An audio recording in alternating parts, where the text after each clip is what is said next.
following announcement has been paid for by the New World Order. Hey, welcome to another edition of the Filthy FRB show. It's Tuesday, October 20th. I'm FRB, and as always, joined by Filthy Tom Lawler.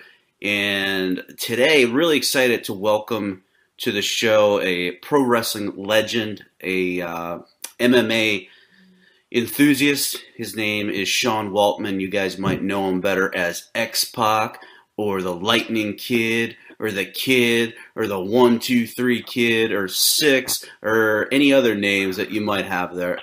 You got them all. Yeah, you got them all. Any of them that I had for more than a day, you got them. So, how are you doing, X-Pac? I heard about your shoulder, man. I mean, you're falling apart down there. How did this shit happen? You know, as simple as somebody just not being where they were supposed to be in the ring. You know, that's how important it is, like, for somebody to be where they're supposed to be. You know, you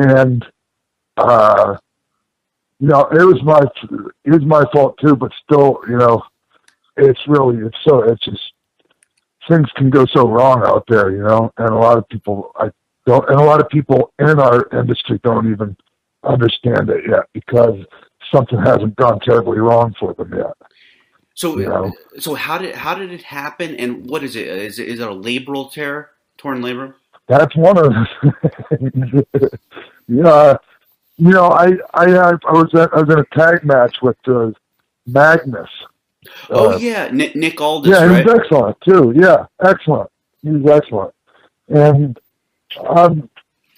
so he goes and gives me the hot tag.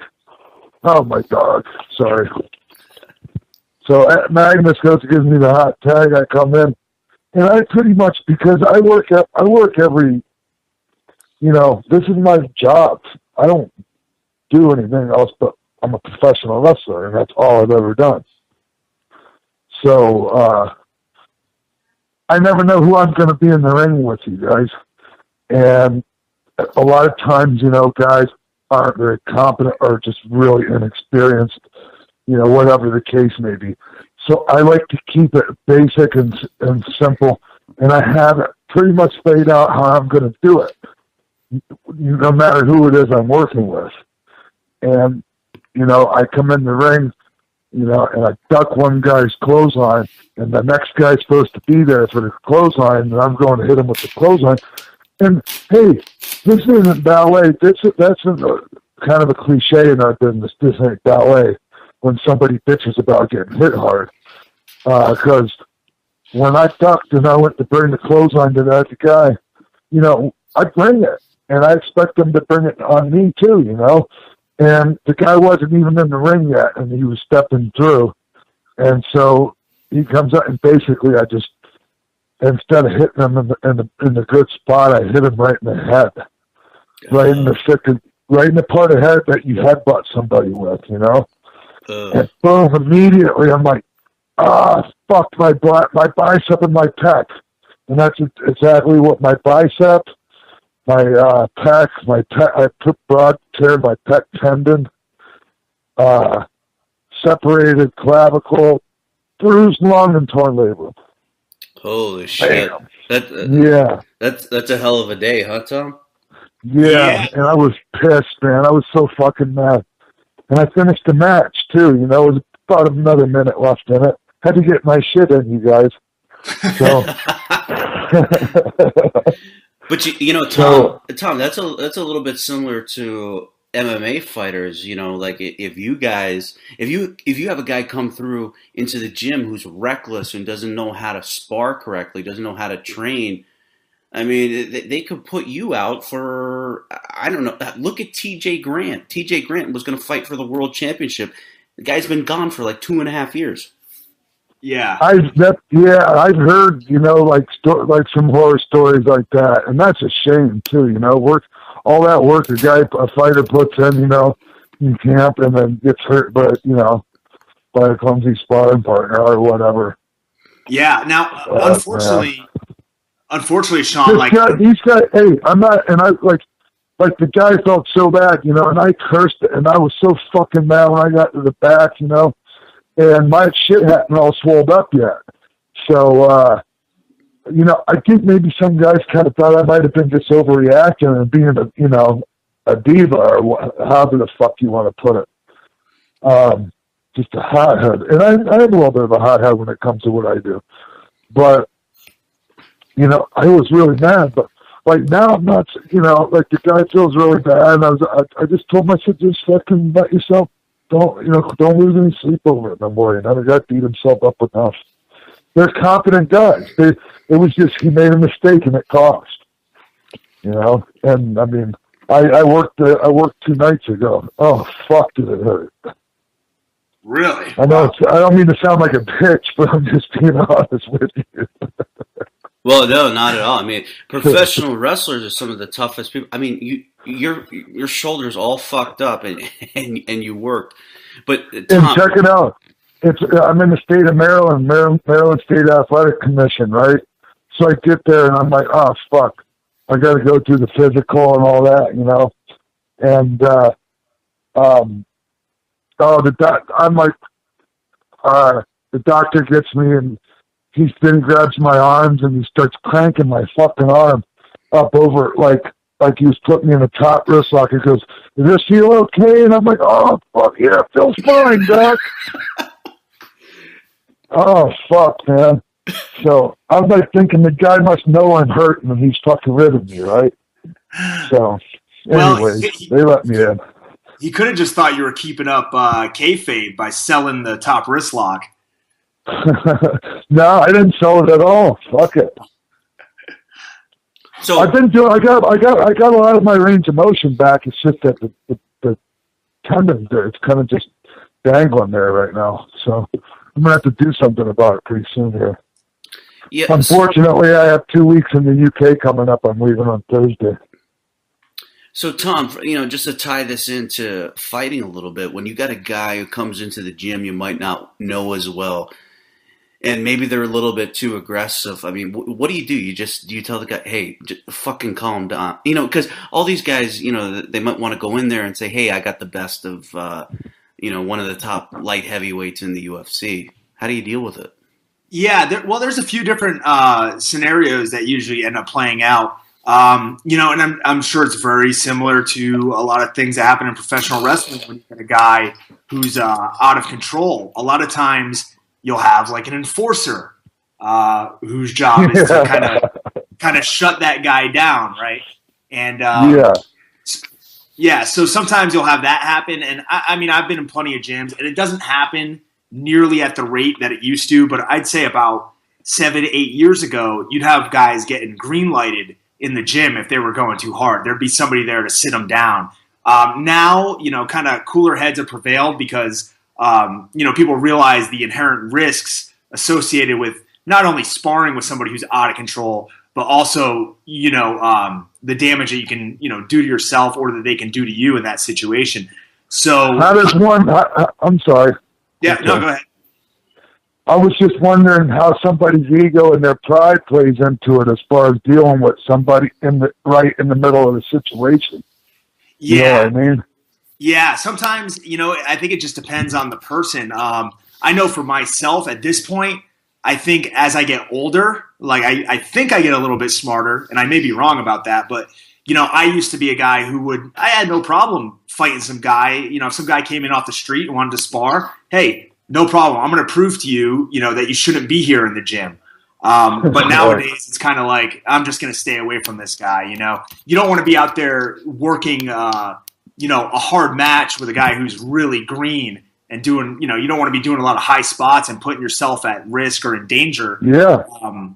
That's getting back to what I was saying about how I kind of keep it basic with no matter who I'm working with, you know, and, you know, let my partner do all the crazy shit with them, you know.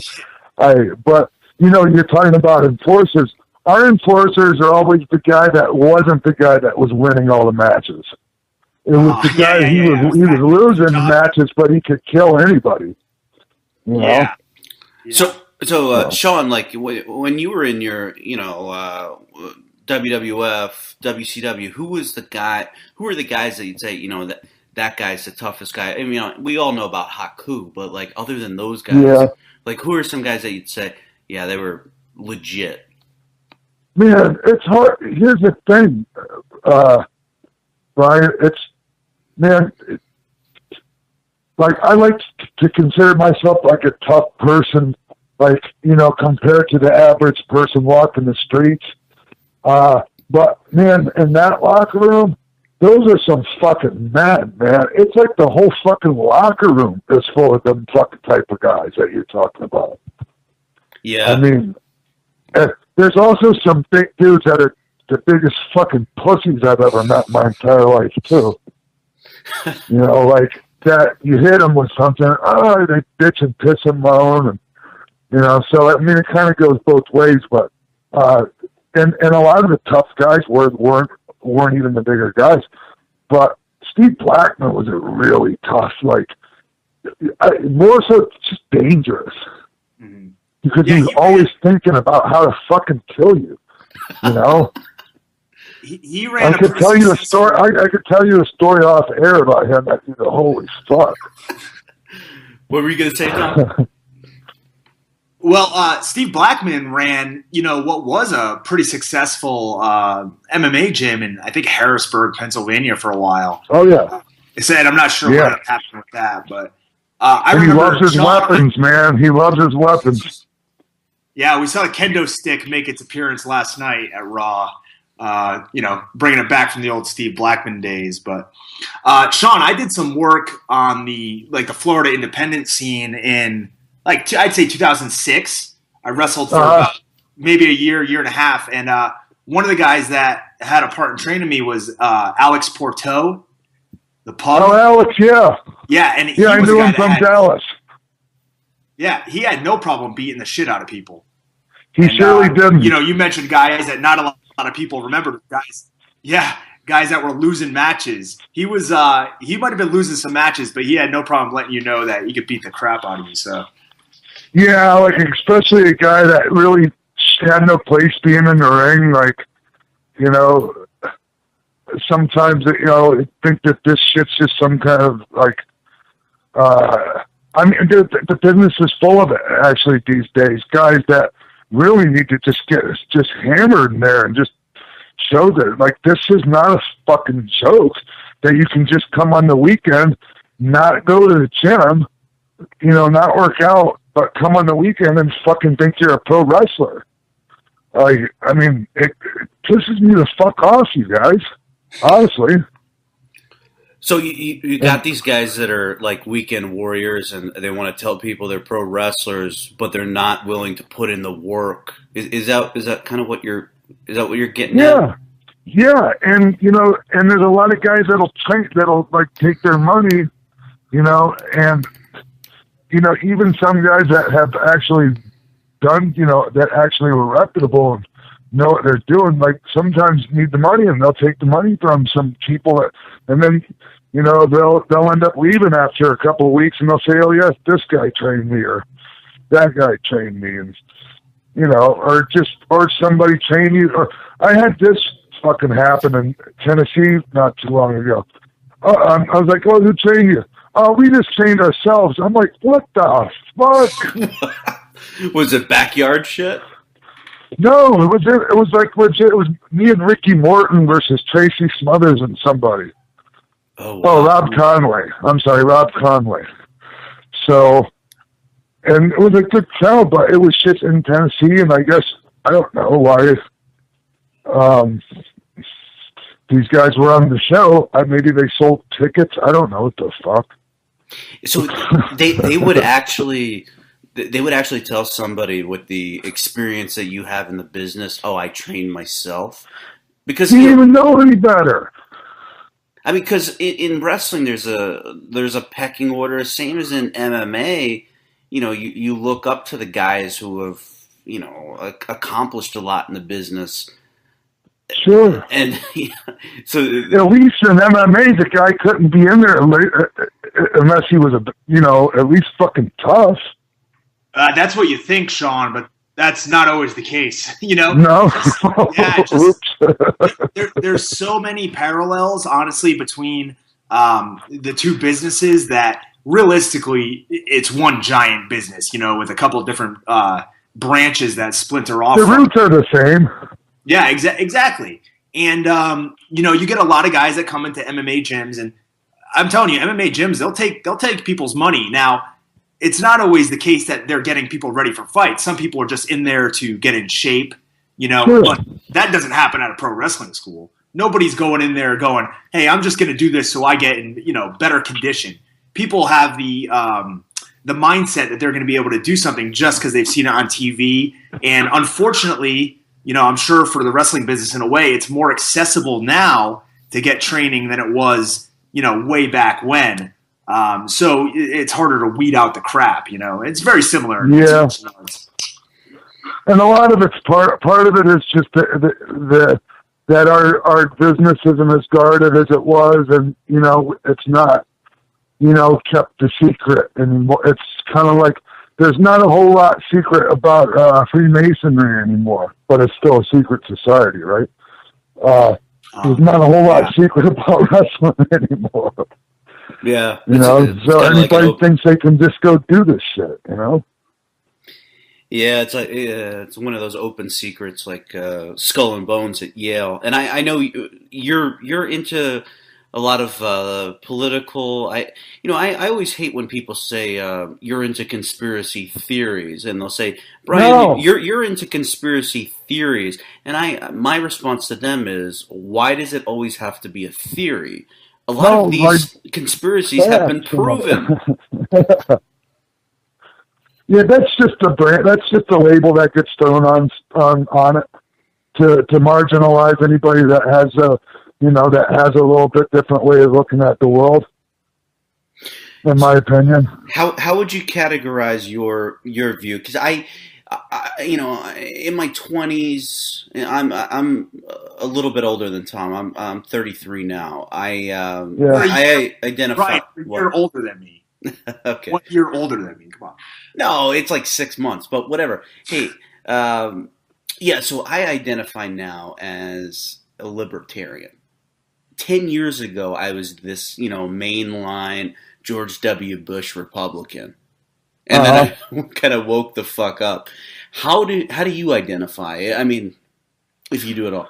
I seem to gravitate like more libertarian, but I don't really believe in absolutes in anything, because I do actually think that there's a place here and there for a little bit of like social programs and shit, but I mostly identify as a libertarian.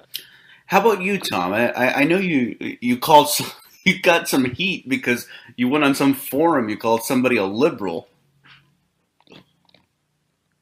Yeah, I was referring to the liberal MMA fans who basically nowadays the in thing is to be anti anything the UFC does. So it's anti the USA. The hipsters of MMA. Yeah.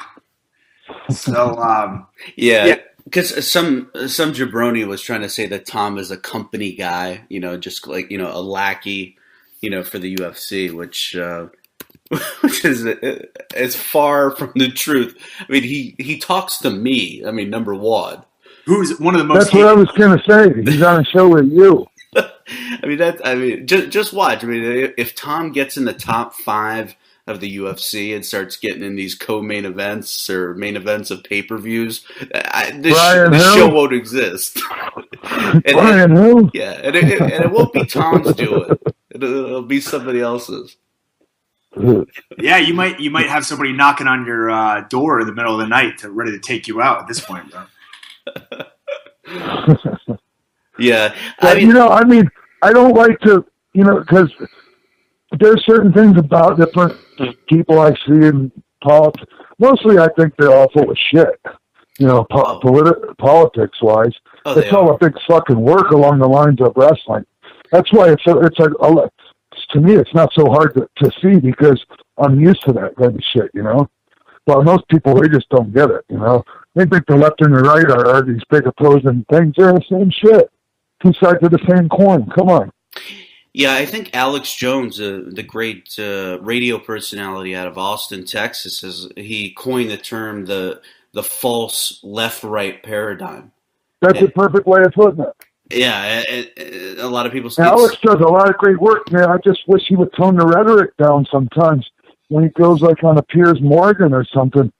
You know, I know he gets pissed and he gets worked up, man. But man, he didn't do himself a service when he like turned into a lunatic on him on the gun thing. Yeah, I think some of it's just for show, but I mean, he's a guy with so much knowledge, and he's great. He's really powerful. I really admire Tom. Where do you get your news? Who do you? Is there anybody in the media that you admire? You.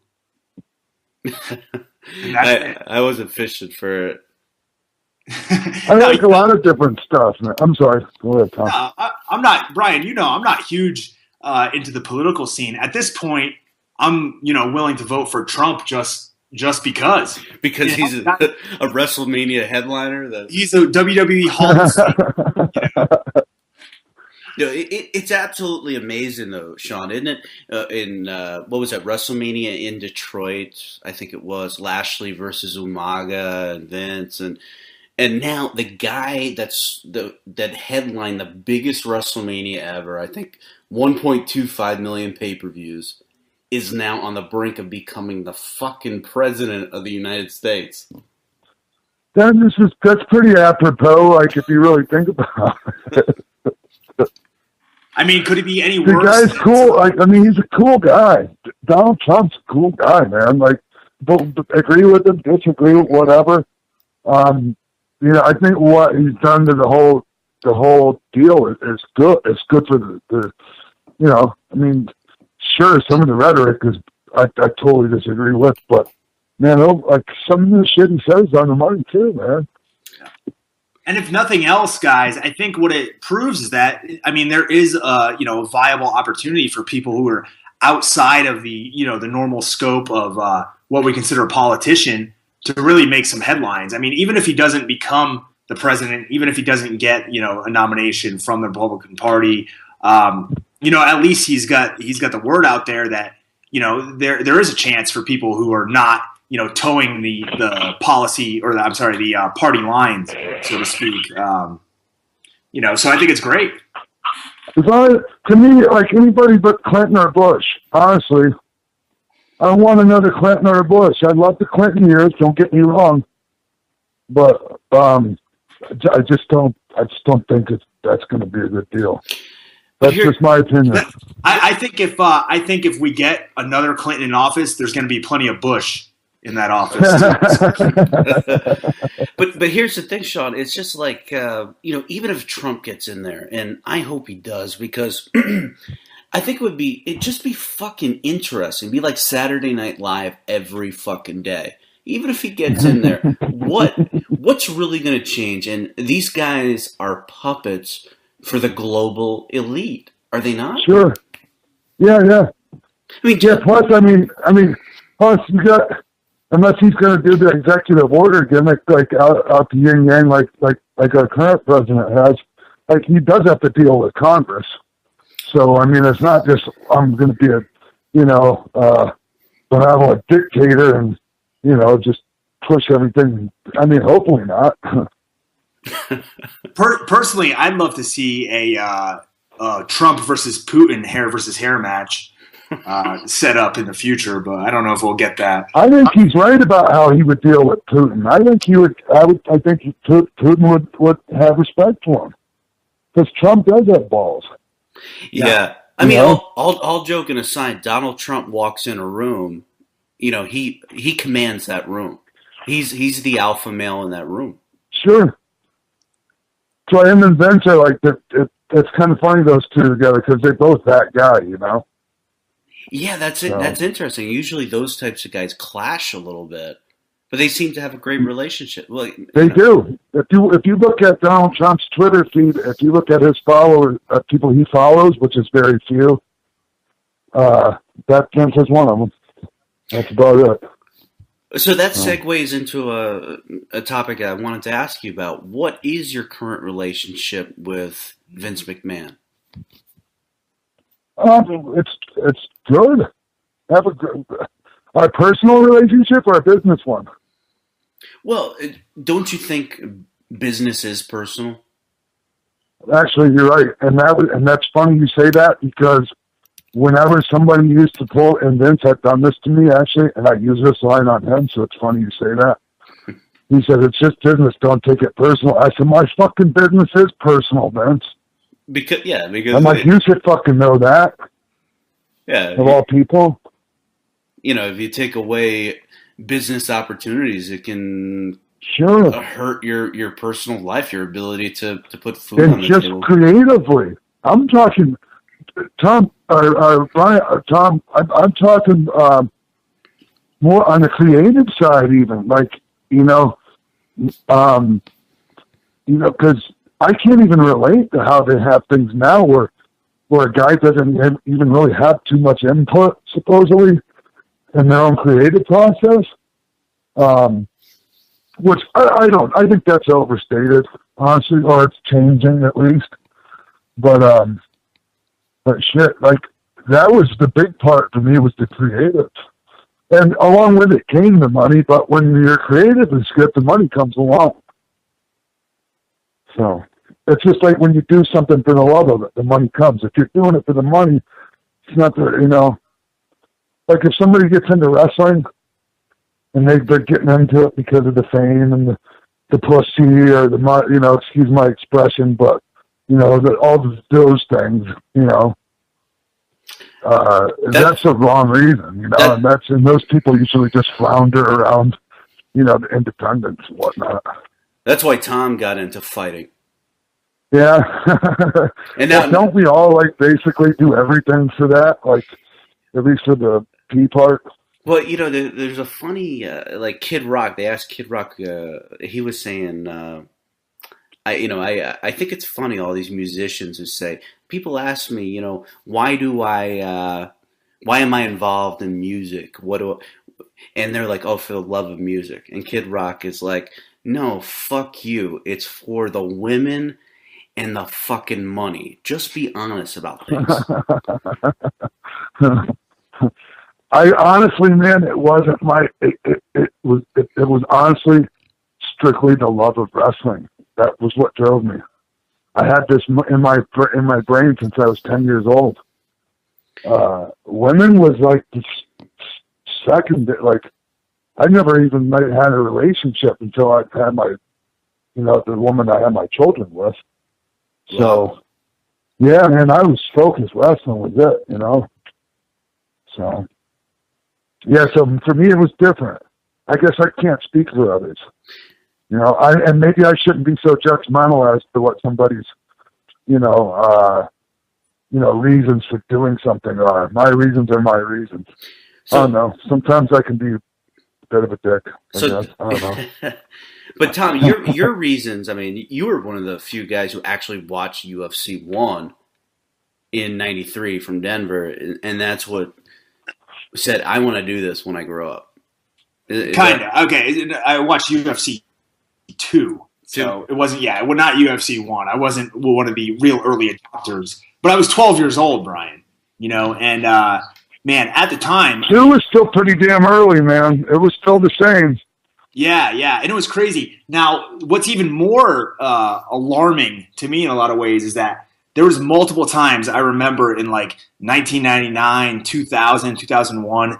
I was in high school still at the time, and I was probably, consumed with playing WrestleMania 2000 on my N64. And in between breaks of playing that game, I would be on the internet at 4 a.m. reading people typing up results from Pride shows as they happen. So, I remember Sakuraba fought Vitor Belfort, I think at maybe Pride 4 or 6 or 5 or something like that. And, during that time, it's 4 a.m. on the East Coast, and I'm sitting there reading somebody typing who's watching that show in Japan just so I can get the results. So For me, MMA was like a labor of love. I definitely got into it because I love the sport, not for the money. Now, and I was telling Brian this the other day, it's basically at the point where, as I get older, your priorities change a little bit, but sure, competing is tough, mentally and physically on the body. And, it does take away time from, maybe another job I could have, which would be less fulfilling, but less risk. But sure. At this point, I make too good of money to quit. So I'm still going to keep going until my contract sucks and it's not good for me. I just can't imagine not following that thing that's calling you. Yeah. And again, we need some people to do those jobs that we're talking about not wanting to do. So God bless those people, but man, can't do it. Yeah. Now, Sean, what's the longest layoff you've had from wrestling? Like a period of time? Over a year. Like when I had my neck surgery, I was out for approximately a year. Okay. Yeah. See, I broke my neck. Yeah. Sorry. I went through a 2-year layoff because of a knee surgery, and that's a pretty long time to come back from something. Even a year, people don't realize. I mean, there's a lot of stuff that goes into even getting back into shape. Psychologically too, man. Yeah, even more so probably than the physical thing is a psychological thought process of, is my neck okay? Is my knee okay? Yeah. Am I going to be able to perform like I used to? Because what you don't want to do is go out there and be a shell of your former self. And, even being out for those 2 years, it's tough. But in the back of my mind, I've got that idea like, this is calling me. This is something that, whether I want to admit it or not, I guess in a way I was born to do it. So I've got to get back to it. Yeah. Yeah, for sure. And that's my philosophy. Like, as long as I can do this good, I'm still going to do it. Now, right now, man, honestly, I was not happy with my performance the other night. Well, you got a pretty bum shoulder. I mean, I can't believe you're working. I mean, didn't that? I really absolutely should not. And you're about to embark on a journey to overseas. What company are you going to be working for over in England? I'm going to be working for several of them, actually, so it's kind of hard to name them all. Okay. But there's Southside Wrestling over there. There's a lot. It's a hotbed right now in the UK, pro wrestling. And there's a lot of really good promoters there. And, although there's some rivalries and whatnot, like for the most part, everybody's pretty civil. And the business is thriving over there because of it. And you don't have people, you don't have as many promoters over there using predatory tactics, ripping down posters, trying to sabotage other people's shows. Promoters like to try to work together a little bit more over there.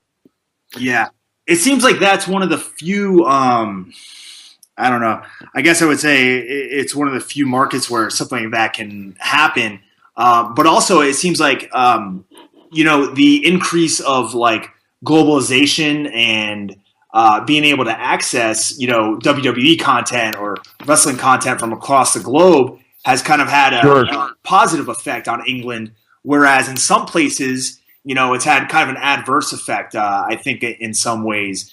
Obviously the U.S. scene is a lot different. Right here in our own country, yeah, for sure.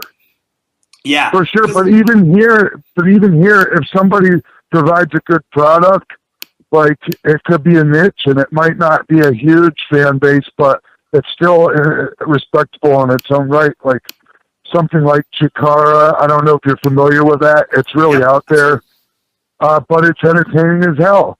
If you're looking at it in the right context. And there's, your ROH and, Evolve and PWG out there in LA, out west. Lucha Underground. It's like the territory system, but our territory is the world now because of the internet. And so, like, you know, everybody gets everything. Yeah. It would have been my dream as a kid, man. Yeah. I was at the Pro Wrestling Guerrilla, the first night of the Battle of Los Angeles this year. And, you know, even to see, like, I've been watching wrestling since I was, I don't know, probably late 80s. So like 89, 90 is probably when I started watching it. The style difference, even between like the independents from 15 years ago to now, is completely different.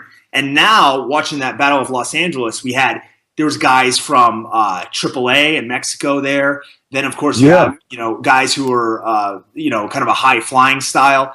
And then you get guys coming over who kind of have like this hybrid shoot style that's, you know, very reminiscent of like Shibata or Nakamura from Japan. And then now it's really in vogue to have this British mat wrestling style. So like Zack Sabre Jr.? Zack Sabre Marty Jr., Scurll. Marty Scurll, Tim Tommy Thatcher? End, who's a guy from Germany, from WXW, who probably has like some of the best roundhouse kicks I've ever seen in MMA. Are you talking about Tommy End? Yep, Tommy End. Awesome, right? Yeah, he's from Amsterdam. Okay. He's the only guy from Amsterdam. He's the only guy I know is from Amsterdam, never done smoke a joint. Come on, he's got to be lying.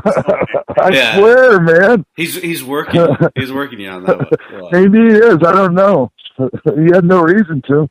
Yeah. No, there's a lot, and you know, because people will go, "Oh, wrestling's dead." I know wrestling's changed, and if you don't change with it, you'll get left behind. Mm-hmm. Yeah, what do you think, Sean, about your friend Paul Levesque, Triple H? He cut a deal with Evolve, and I think is it WWN or WWN Live or something like that? I think that's just their platform. They put their programming out through WWN or whatever. I mean, I think it's awesome that Triple H. I mean, they had an article on WWE.com about Zack Sabre Jr. And I'm like, holy shit! I mean, this wouldn't even have happened. Forget about 10 years ago. This wouldn't have happened last year. No, well, here's the thing. For a while there, they were trying to go at with the approach of, we're just going to harvest talent from the ground, from the time of conception all the way up through, right from our developmental. And that's what they try to do for a while. And my thing was always, no, man, the independents are where you're always going to be able to get your thumb, because they got to grow on their own to be able to get over on the independents. You know? And you know, the ones that stand out in the independents without being nurtured, you know, those are the guys you're going to want, in my opinion. You know, some guys are worth, you know, recruiting. You know, there's some special people that are worth recruiting, you know, straight from wherever the hell they're coming from. Yeah. But, you know, for the most part, Paul understands that, you know, it's important for them to be able to harvest talent. They have to make sure that the independent scene stays alive. And Sean, you know, oh God, I forgot what I was going to say. Let's move on. I was going to make some sort of point, but I totally forgot what it was. I have a tendency to do that to people because it takes so long to answer a question. Well, I'm the reason why I got sidetracked was I have a bone to pick with you for basically dogging my boy Kane back in the late 90s. So I was kind of distracted by that. But what I was going to say was that, you know, when it comes to NXT and the developmental system, you know, the way that they've developed NXT is far from being a developmental system. You know, it's become its own brand, and the guys that they bring up on their own, they don't have that opportunity to get out there in front of the crowds, because the crowds are expecting people who are already polished, who are already, you know, very good indie workers to be, you know, at the top of those cards. So it's very tough for somebody who's green to come in and really make an impact. With that being said, you know, being in front of that crowd, that same crowd all the time, I think is a little detrimental because that crowd seems like it's the same as the TNA Universal Studio stuff. You know, it gets to be. It is good for them to get out of there.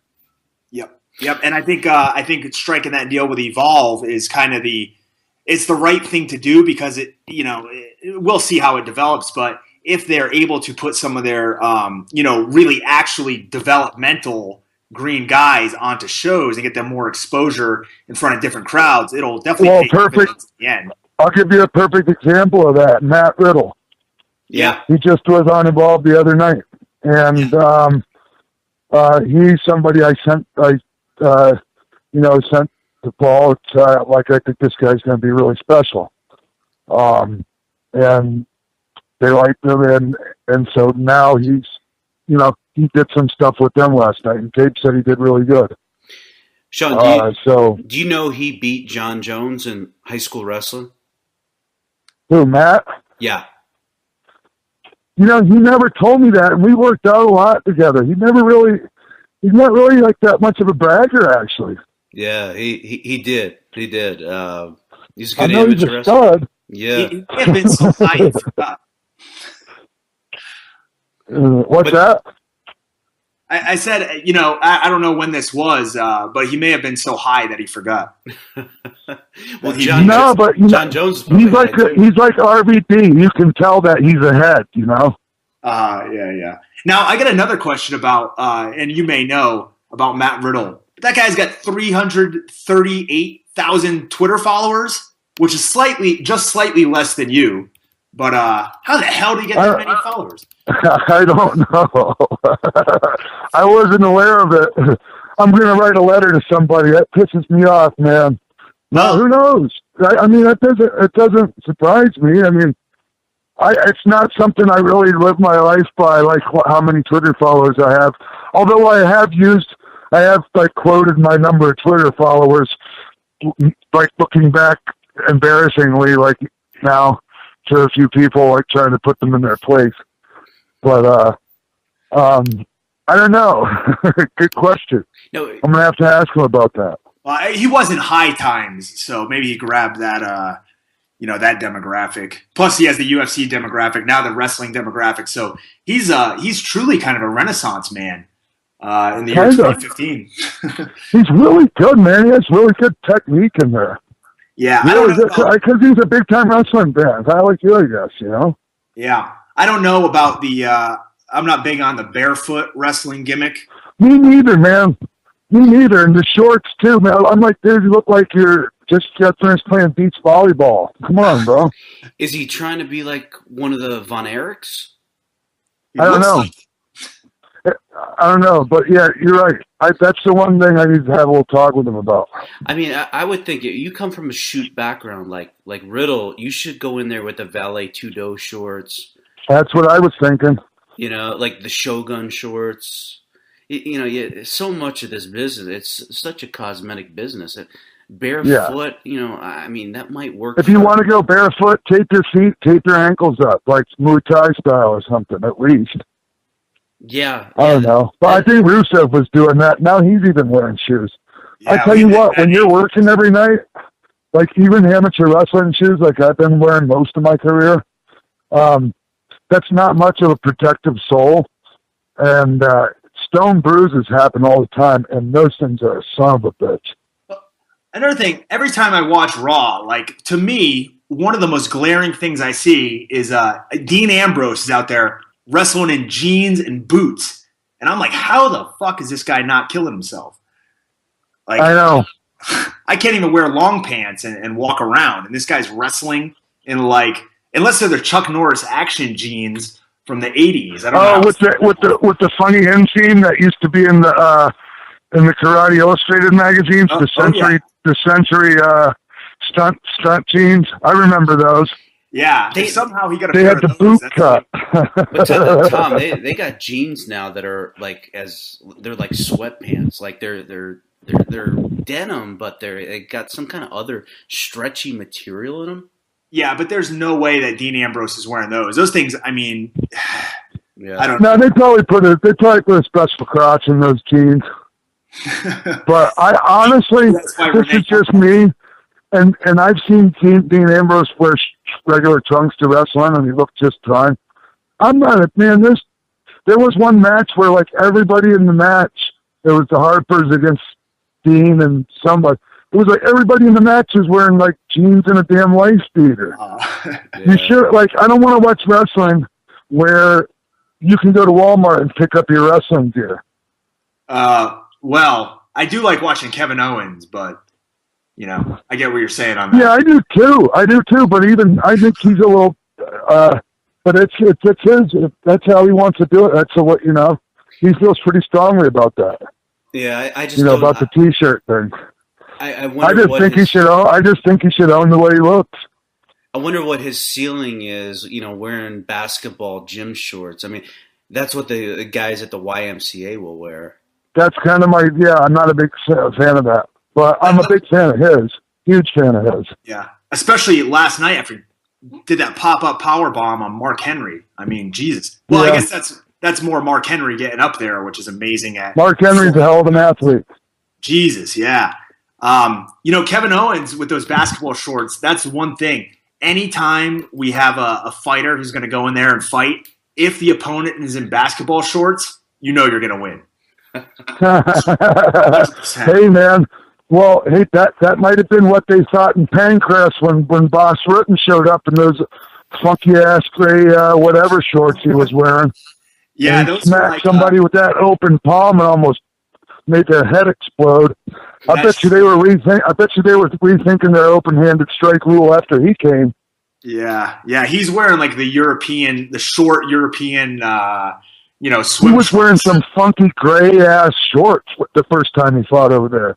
Like he lost his regular stuff, and the airline lost his stuff, and he had to wear. Really, I swear to God, they were just some gray-ass sweat shorts. It's like Cody McKenzie. I don't know if you know that story, Sean. Cody McKenzie. No. It was UFC 159, and the reason I remember I was there is in New Jersey. It was when Chael got beat up by John Jones, and he forgot to bring his fucking shorts to the fight. I mean, no. And so they went to Foot Locker. And got him some basketball shorts, and he didn't even take the tags off. So the referee, Herb Dean, had to, when there was a break in the action, went over, pulled the tag off McKenzie's shorts, and it was just one of the funniest moments in MMA history. What do you do though, right? What are you gonna do? I think Cody I've done that, man. I've showed up and didn't have my boots, or I don't wear boots with my shoes and my pads and stuff. Oh, brutal. Have to borrow somebody else's. That's the worst. Yeah. So, Sean, tell us about, because I was at Mania out in Santa Clara, and tell us how that angle. Because when I saw you come out, I was like, "Holy shit!" I was actually sitting next to Chael. We were watching it, and it was like just total mark out to see Nash, Hall, and you. When that music hit, how did they tell you that you were going to be part of the angle? Somebody mentioned it to me, like in passing, like, "Hey, do you know about or they might have assumed I already knew, and so I kind of had a little bit of a hint that something was up, but it was after the Hall of Fame banquet, or not the Hall of Fame banquet, but the Hall of Fame ceremony. They're like, "Hey, we need to go over to the venue." And we went over to the stadium, and that's when everything came together. Wow. So yeah, man, that was going from really not even having anything scheduled that week, doing anything, not even that fan access, to being a part of WrestleMania. So it was pretty sweet. So, Tom, you were and there. If you see me, man, I'm like, that was a long-ass way to run. Oh, it had to have been about 200 feet or so. And you were limping. I'm missing an ACL in my right knee. I mean, I remember you were limping when you were getting out there. That's all I got. I haven't had an ACL for probably 7 years. Wow, Tom, did you? And I never took any time off of that. Yeah, what you guys do to your bodies is fucking incredible. It's like another level. Tape it up. Just tape it up. Tom, you were at Mania too. Yep. Really? Did you mark out? Did I what? Did you mark out when the Oh, DX? God. Are you kidding me? Both for the DX running and when the NWO came down, I was losing it. Yeah, I wouldn't call what they did running in because they took their sweet ass time. They soaked in all that. They soaked in all that pop. As they sauntered down to the ring. Well, that was the way to do it. Yeah, I wasn't expecting Hogan to take a backdrop on the floor. I'll tell you that either. Yeah. No, Scott took the backdrop. Okay. I shoved the Hulkster into the post. Okay, yeah. Well, he probably shouldn't even be walking down to the ring at this point. Yeah. He's kind of beat up, but yeah, Scott Hall taking that flat back bump on the outside is pretty rough. So, Sean, your friend Scott Hall, I'm just amazed at what Diamond Dallas Page, or as Scott calls him, Dally, has been able to do for him. I mean, shit. I mean, Scott was in a really dark place, and for what Dally was able to do, I mean, this guy's doing the work of Jesus on earth here, and I wish Rulon Gardner would go live with him, and I think Dally could help Rulon Gardner. A lot of people, and it's really they're helping themselves. Dallas is just motivating and inspiring people, man. That's just the energy he gives off, you guys. And sometimes it can be a little bit much, but man, that's how he runs, on all cylinders. And that's why at his age, he's like in as good a shape and great a health as he is. Yeah, and, I don't think people really realize he's like, is he like 60? Or something. Yeah, I mean, he's close. I'm not going to say how old he is because I don't know, man. It's like a mystery. Like, I don't think anybody really knows. It's like the Nogueira brothers. It says that they're like 36, exactly. But they're really like 50-something. It claims that he is 59 years old. Now, the amazing thing about him, too, is like, we were talking a little about earlier about, getting into MMA or wrestling because you love it. I mean, this guy was a valet or a manager. I guess, can you be a male valet? I'm not sure, but sure, that's called a manager usually. Yeah, he was a manager up until his 40s, right? And then he started wrestling, and the guy was pretty damn good. Yeah. Well, he had some good people that he listened to, and Jake was one of them, and that's why, he never, and he doesn't give up on Scott or anybody. Like, I mean, there's times when a lot of people would. And Scott and Jake's or Dallas won't. Dally won't. That's his life's work, and he is doing like amazing. Like, to me, my religion is being good to people and trying to do good shit. And to me, like he's taken that to the 10th degree. However you want to put yeah. He's doing some good stuff, man. I mean, I saw a lot of people, man. I saw What's the video. I saw the video when Scott went up to Atlanta to DDP's home, and they had to get a wheelchair, just to get him off the plane, and he was totally incoherent. His hip was totally froze up too, man. I mean, there was several reasons why he was self-medicating. Yeah, and some of it was physical pain, and some of it was the mental. So and I just know that there was nothing I could do but except for ask Dallas if he could help. No, I mean, because I saw what he was doing with Jake.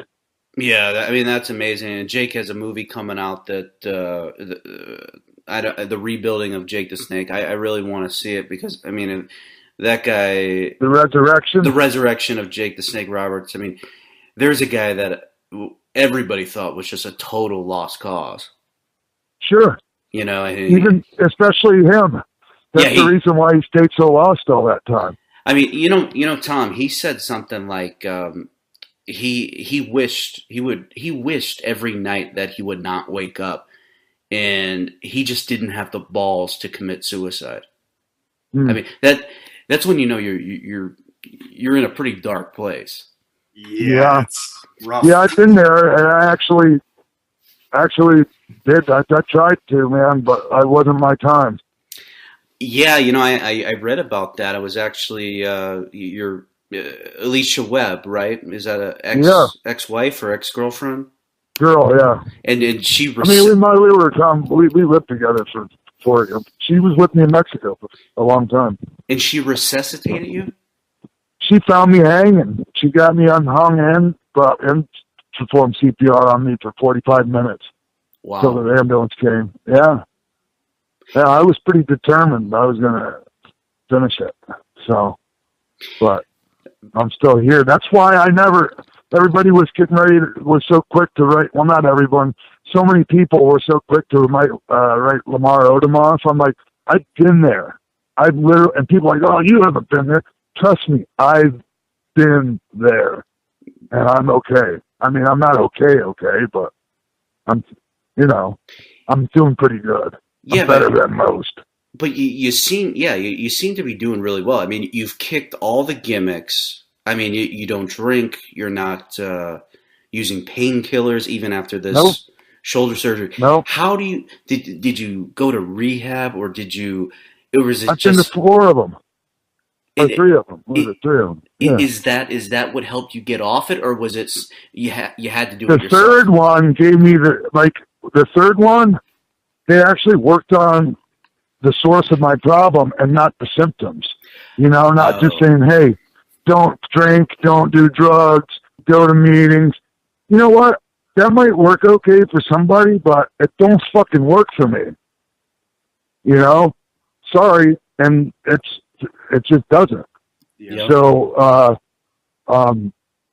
really, I had to work on the issues that caused me to be fucked up in the first place. Really? And that's where I went after I was in a coma for 3 days. Wow. And then Nash came down to Mexico and brought me to this place called Menninger Clinic in Houston, which is one of the greatest places in the world. And I sorted some serious shit out, man. I did some serious work for 4 months straight. And they had to kick my ass out the door. I was crying when I left. I'm like, I don't want to leave.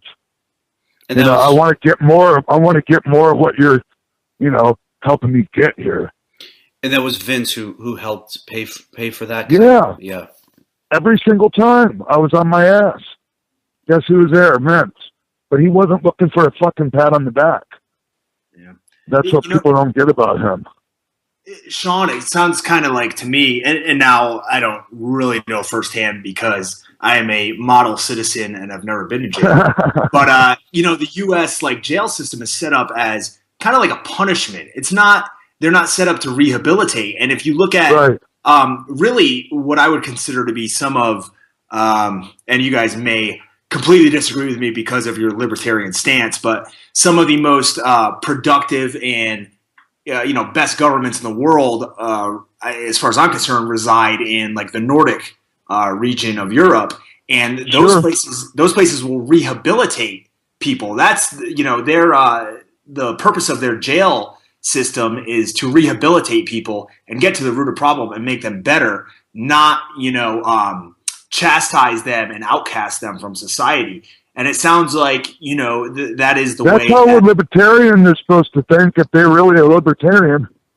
Well, what type of criminals are we talking? I mean, I don't think people using drugs should be locked up. I mean, we're not criminals. I still use cannabis every day of my life. That's one thing I was going to say was a huge component in my success in staying clean. Because guess what? Regardless of whether I use cannabis every day of my life, I consider myself clean. And that's if somebody else doesn't, that's fine with me. So, Sean, explain how the green medicine. What does that do? Does it? Do you know the chemistry? I mean, has Rob Van Dam smartened you up to what it actually does to the brain? Or there's a lot of things, man, and a lot of it's just anecdotal stuff because of the lack of any real. the ability to do any real research in this country. Like, all the best research on it is coming from Israel right now. And, there's like, some potential benefits in treating cancer and helping shrinkage of certain kinds of tumors, protecting the brain from things like concussion, even from alcohol use. I mean, these, I'm not a doctor, and I'm just, and I'm a little bit Dane Bramaged. So don't quote me on everything. Look it up for yourself. Don't fucking take my word for it. You know what I mean? Yeah. Hey, it's interesting you mentioned about alcohol, because I know a lot of people who used to drink a lot, and they said, I don't need to do it anymore because I smoke green medicine instead. Exactly. Yes. Some people might argue, well, you're substituting one vice for the other, but whatever. I've never heard marijuana giving somebody cancer. Going to the gym's a vice too, if you want to look at it that way. Like, that's what people substitute. I mean, not that pot's as good for you as good for you, and going to the gym's not. I don't mean to put it that way, but maybe it's the wrong example to use. But we can overdo anything, and the thing is you can overdo all the fucking marijuana you want, and it's not going to kill you. Not even close. Now, never has anyone in the history of recorded medicine ever. Yeah, and no one's ever overdosed from marijuana. Tom, I mean, in MMA, how prevalent is marijuana use? Very, extremely prevalent. And it's a lot better than guys getting addicted to painkillers. Damn right. And like we talked about before, there's so many parallels I find between these two businesses. I think that one of the things that's really, and it's weird, but it's helping fighters nowadays, is that use of marijuana, whether it's recreationally or medically, is more accepted, and guys are more likely to have access to it. So it gives them an avenue to kind of take the edge off without having to resort to painkillers. And mixing it with booze, man, mixing it with alcohol, which inevitably happens. Yep. And if this was 30 years ago, right, I guarantee you, we'd have a lot of fighters hooked on painkillers, drinking all the time. Because I know even from my own partying background, I've taken painkillers and drinking. I've gone out, and I mean, those days are, they're behind me nowadays, luckily, and I'm a lot better person for it.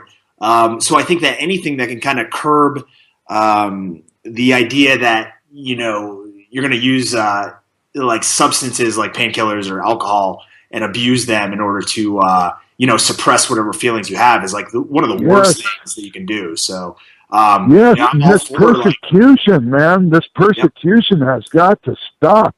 This Nick Diaz situation is absolutely ridiculous, man. I mean, there's really nothing more to say about it. It's so fucking stupid. Yeah, I think it would have been like a 9-month suspension. It was because it was his third offense. I mean, but still, it's still ridiculous. But it's illegal totally because it's part of it's on the WADA list. But Tom, we have a mutual friend who says that marijuana enhances his performance when he's grappling. We do? Huh. Well, I've heard people say that. Because it slows things down. I mean, at least the way, and we're going to talk to him soon, but I don't know. Grappling's a lot different than striking, though. What the hell are you talking about, Brian? Well, I mean, I don't want to mention, I don't want to... Well, how good of a friend could he be if I don't know who you're talking about? I talked to him in Chicago at your fight. Oh, God. Whatever. We'll talk about it later. Yeah. We'll figure it out. I don't want to throw anything. Seriously, like, I can totally see how it might help some, rolling, but I don't know. I mean, it's hard for me to imagine it helping necessarily being a performance enhancer in your striking. Yeah, no. I guess the theory is it can deaden some of the receptors and make you able to absorb more tolerant to pain. Yeah, I guess that's the That's argument. just a fucking wild theory. I mean, yeah, it is true. It helps with the pain, but who's going in the ring high? Well, Nick Diaz. Tell me who. Tell me who that uses marijuana and MMA actually goes and smokes a fucking joint before they go to the ring. Please tell me. Nick Diaz, before he fought Takanori Gomi, had like his test was at over like 1,000 or something. Is that right, Brian? It was some crazy amount, and I don't know. That's a different situation. I mean, like, that's a guy that uses it so much his tolerance is like, you know, I mean, that's kind of like I use before I go, like a little bit before I go to the ring, just a little bit, and I always have. Well, not always, but you know, and all during the Attitude Era, and you know that I would never get stoned, so you know, quote unquote stoned, but. Yeah, I can see how he could do that. It's also possible that he cut the weight for the fight, and then you know, you have a post-fight meal. Maybe he just started eating edibles as his post-fight meal to put the weight back on. I guess. Who knows? I mean, we're trying to come up with different theories. Who knows? I guess maybe you'd have to ask him if you could get him to talk.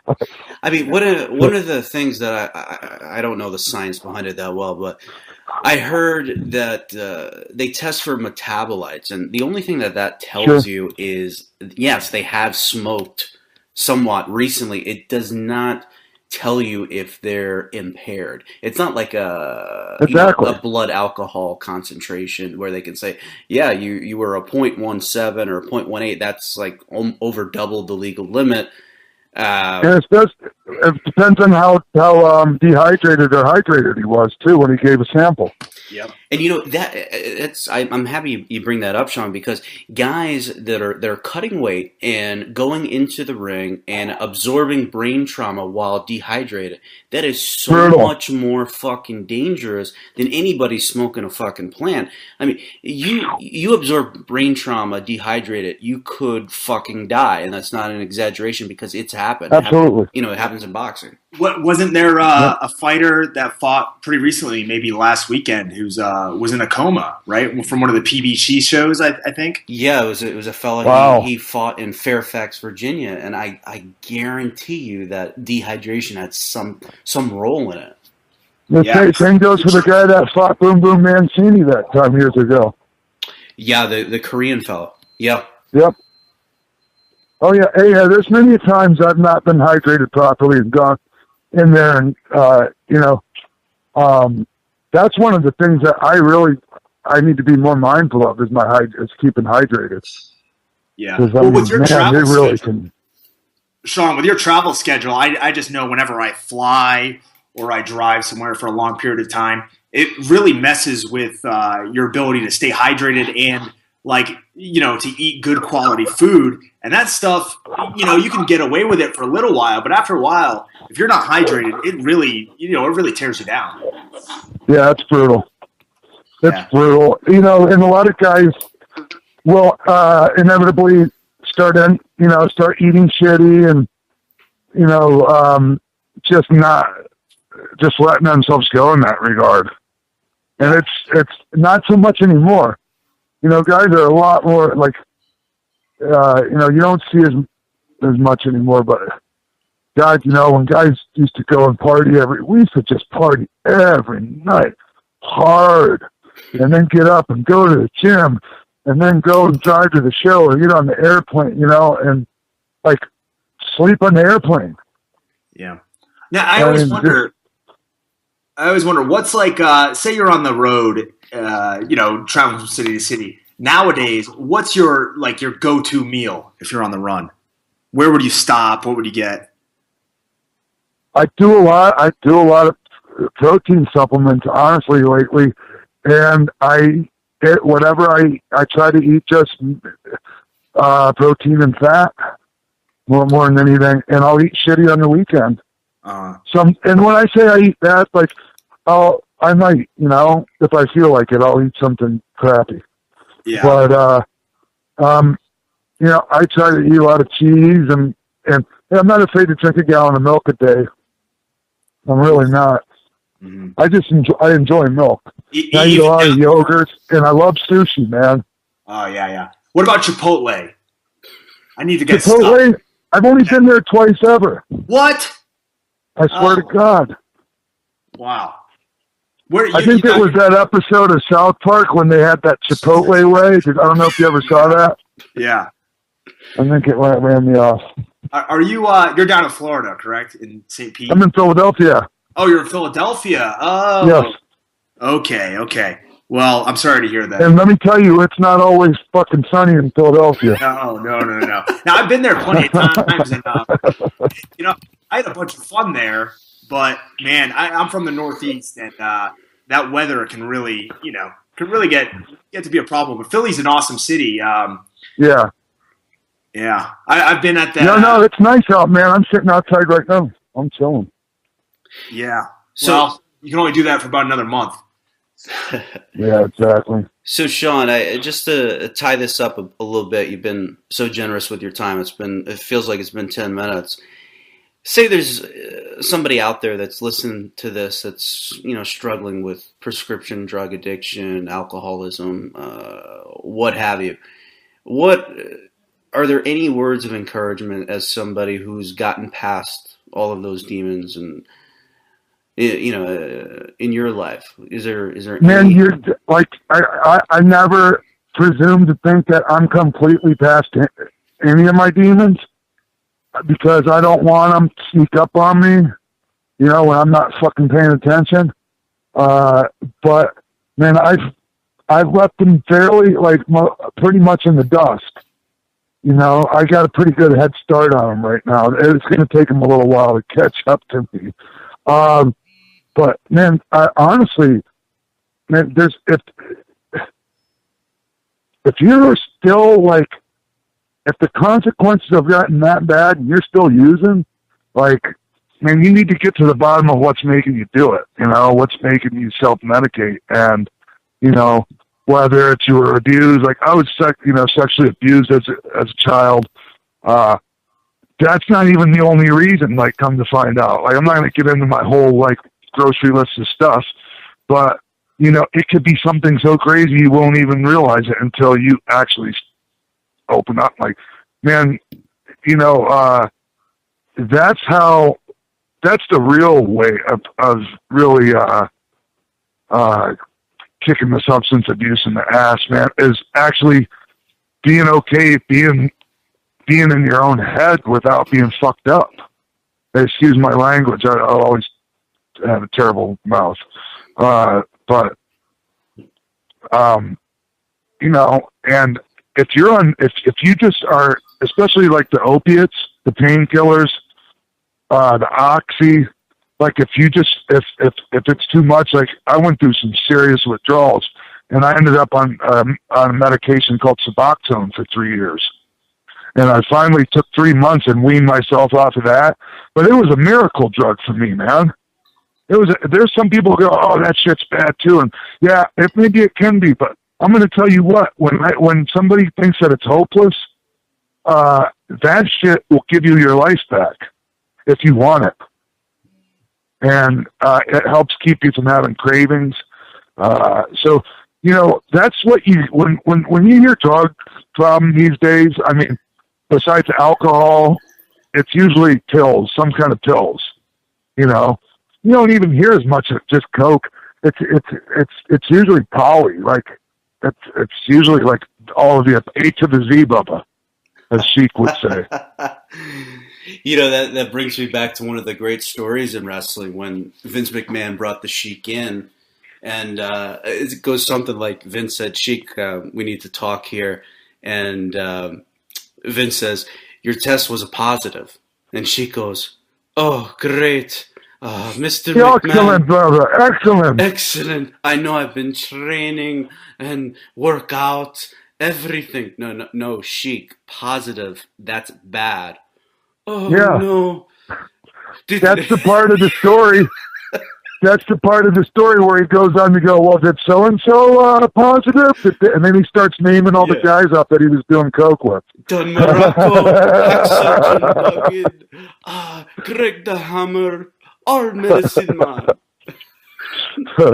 Try snitching like a motherfucker.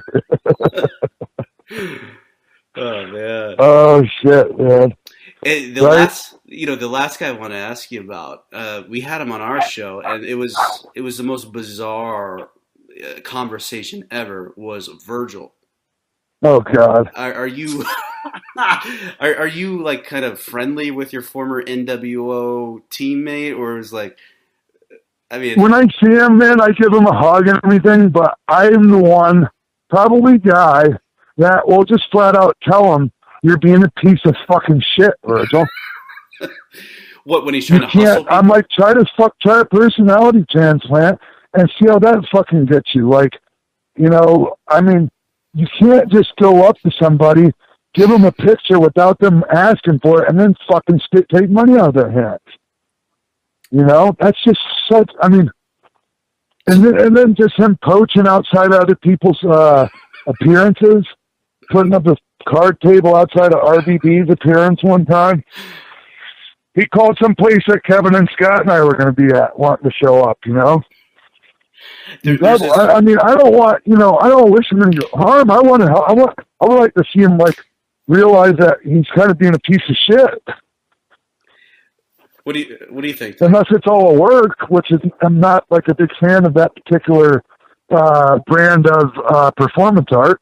No, it's definitely not a work. I mean, I've seen him, and I was there once. Greg the Hammer had to tell him to fuck off because he kept bothering him. Like kept saying, "Let's go to Sizzler, brother." And Greg's like, "Will you please get the fuck away from me? I'm just trying to watch the baseball game." Fuck, man. Yeah, and it's always he's showing a picture of him sneaking up behind Hulk or this guy or that, somebody snapping a selfie or bless his heart, fellas. That's what you say when somebody's kind of a jacko. Oh, bless his heart. Yeah, so that must have been great. No. What was that like? What was the substance of that? Oh, I mean, it was so bad, man. There was no substance. It was substance abuse on all levels. Yeah. Oh, it was just no shit, right? It was just about his 15 not inch, like that.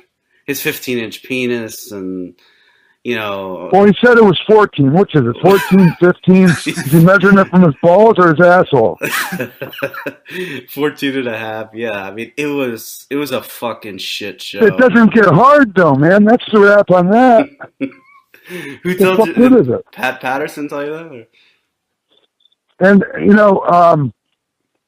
I don't know. I thought he could have. I don't know. I don't want to be bad mouthing people. It's just so easy to do to Virgil because he brings it on himself.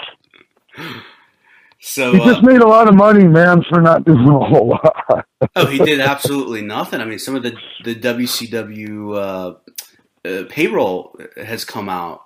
He's making fucking $200,000 a year when he was in NWO. Yeah. Fucking unbelievable. Wow. That's insane. But whose fault is that? Turner. Not Virgil's. I don't down Virgil. Yeah. I'm whatever. As long as he's not getting it scamming people and shaking them down and shit.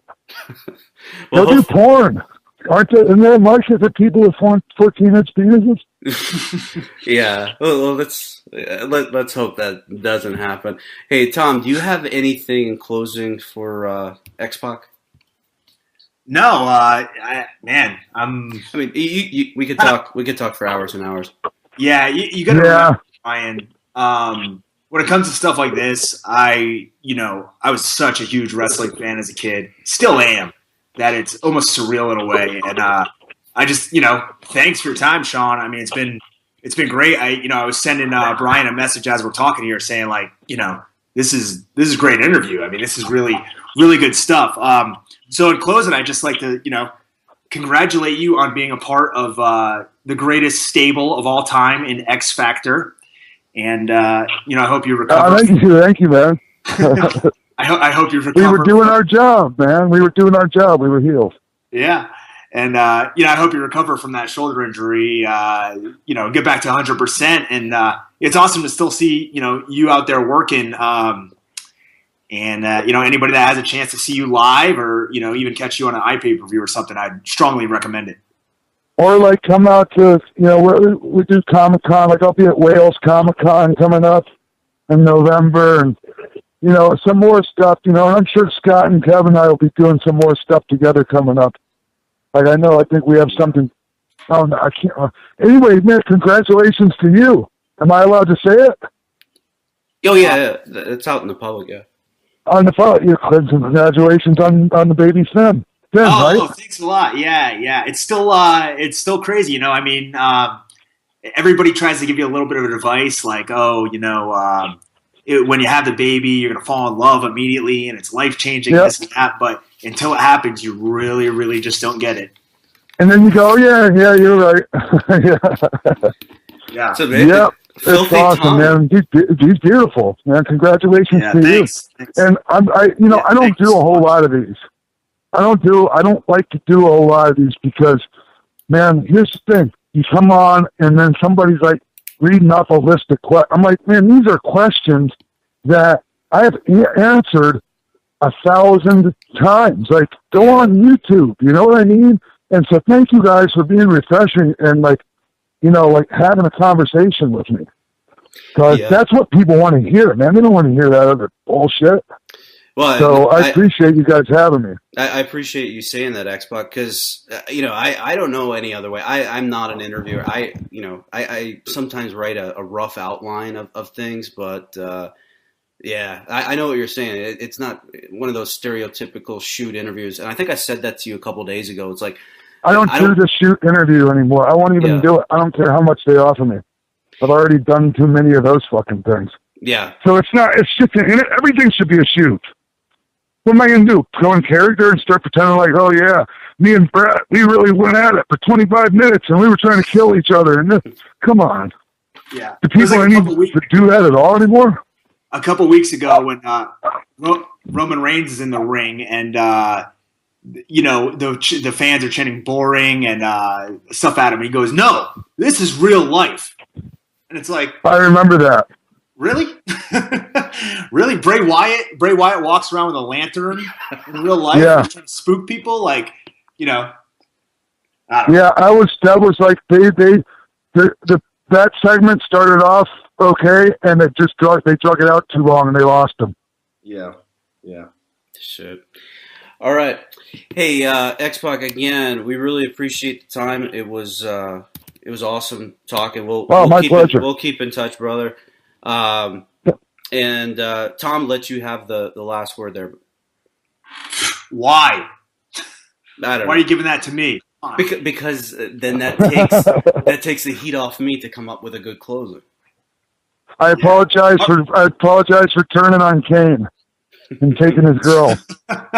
Thank you so much. Because really, that's the reason why we were trying to get you on here, so I can confront you about, stealing his girlfriend, Tori, back in 1999 or 2000, whatever it was. And shame on you. And I should have never taken his mask either. Shame on you for making fun of a poor guy who has to use a voice box. Just terrible. Hey, I appreciate it, fellas. You guys have been great, man. Thank you. The guy wasn't even in the ring yet, and he was stepping through. And so he comes up, and basically I just, instead of hitting him in the good spot, I hit him right in the head. Right in the part of the head that you headbutt somebody with, And boom, immediately I'm like, fuck, my bicep and my pec. And that's exactly what my bicep, my pec, I took broad tear my pec tendon, separated clavicle, bruised lung, and torn labrum. Holy shit! That's a hell of a day, huh, Tom? Yeah, and I was pissed, man. I was so fucking mad. And I finished the match too. It was about another minute left in it. Had to get my shit in, you guys. So.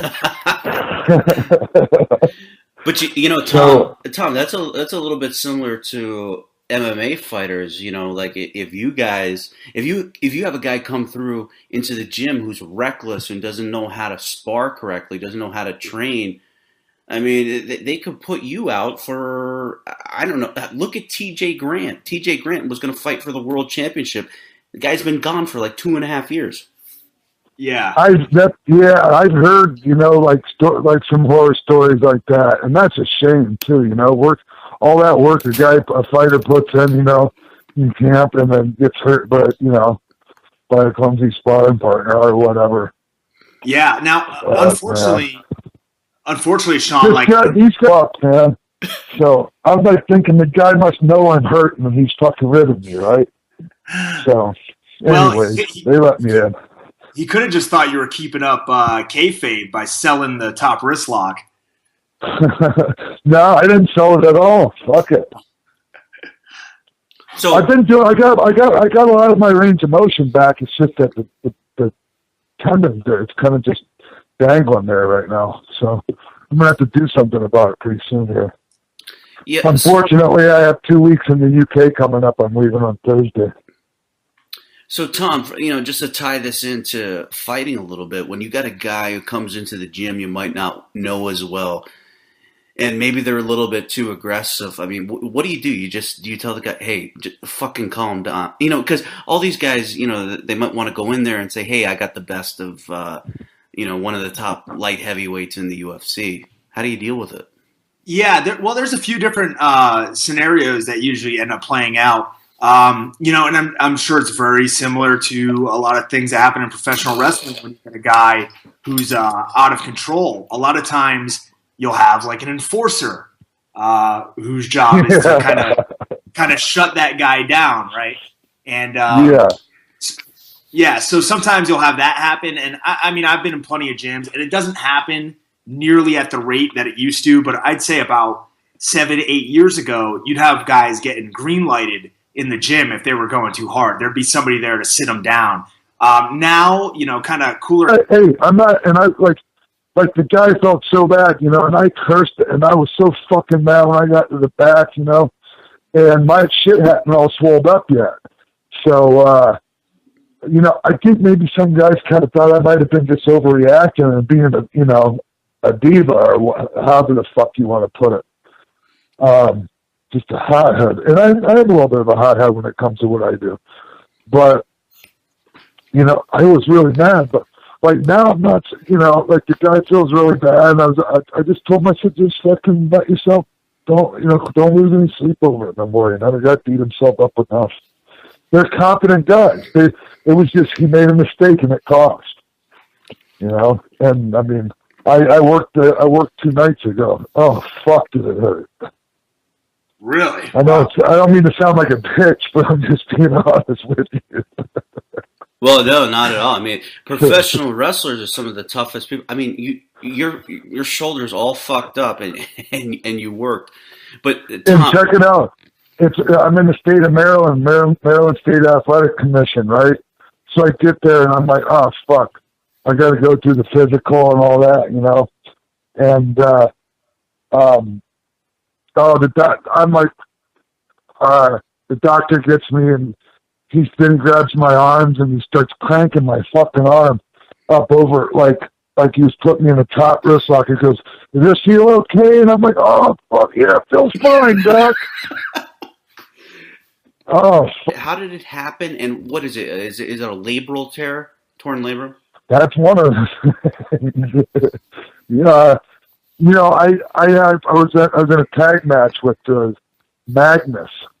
Yeah, Nick Aldis. Yeah, right? He's excellent too. Yeah, excellent. He's excellent. And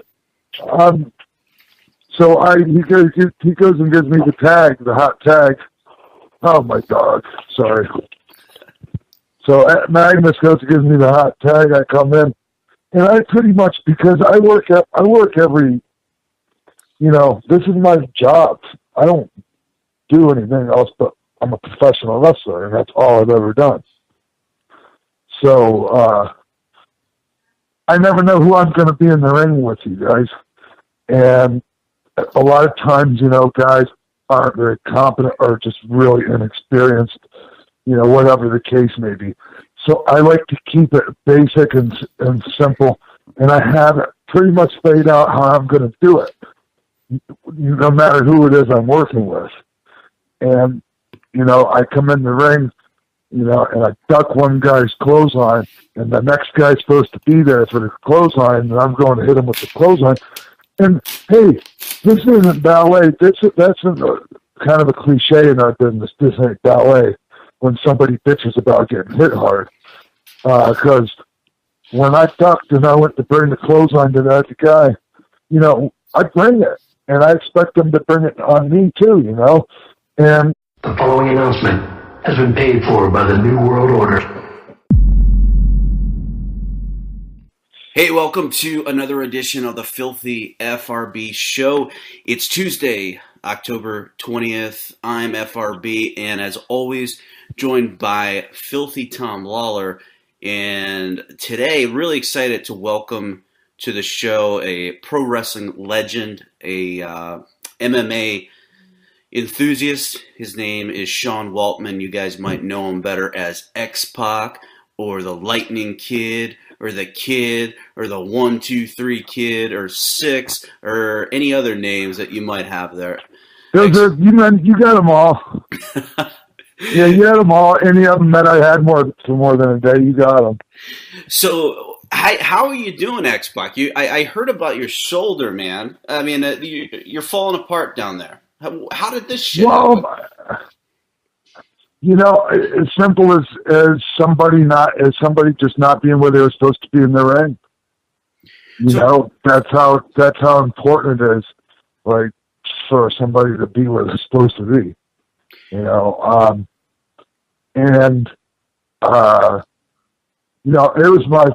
was my fault too, but still, it's just things can go so wrong out there, and a lot of people in our industry don't even understand it yet because something hasn't gone terribly wrong for them yet. So how did